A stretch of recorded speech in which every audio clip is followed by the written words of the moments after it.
అత్తయ్య, మామయ్య, బామ్మ అందరూ రండి భోజనం రెడీ చేశాం అని అంటూ ఉంటుంది కావ్య. ఆ మాటలకి తినబుద్ధి కావడం లేదు అని చెప్పేసి బామ్మ అంటూ ఉంటుంది. ఇక అపర్ణ వాళ్ళైతే ఏడుస్తూ ఉంటారు. మీరు అలా కాదమ్మా, రాజు ఇక రాడు, లేడు అని కావ్యకి అర్థమయ్యేలా చెప్పండి.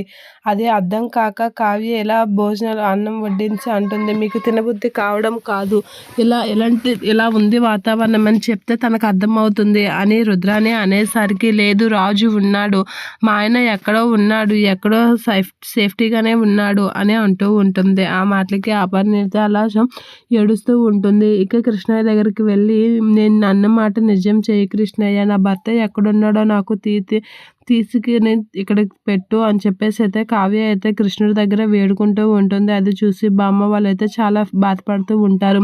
అదే టైంలో రాజు పొలం అనేసరికి, అయ్యో బావ వాటర్ తాగు అని చెప్పేసి యామిని అయితే తల నిమురుతూ ఉంటుంది. ఇక యామిని వాళ్ళ నాన్న అయితే నిన్ను ఎవరో కానీ బాగా తలుసుకుంటున్నారు అని అనేసరికి యామిని వాళ్ళ అమ్మాయి అయితే, ఇంకెవరు, తన భార్య అయ్యి ఉంటుంది, ఇంకెవరు తలుసుకుంటారు అని చెప్పేసి అయితే అంటూ ఉంటుంది యామిని వాళ్ళ అమ్మ. అలా అనేసరికి రాజు ఒకసారిగా షాక్ అవుతూ ఉంటాడు. ఏంటి, నాకు పెళ్ళయి భార్య కూడా ఉందా అని అయితే షాక్ అవుతూ ఉంటాడు. యామిని కూడా షాక్ అవుతూ ఉంటుంది వాళ్ళ అమ్మ ఆడిన మాటలకి. అమ్మ ఏంటి ఇలా అనేసింది అని అయితే షాక్ అవుతూ ఉంటుంది.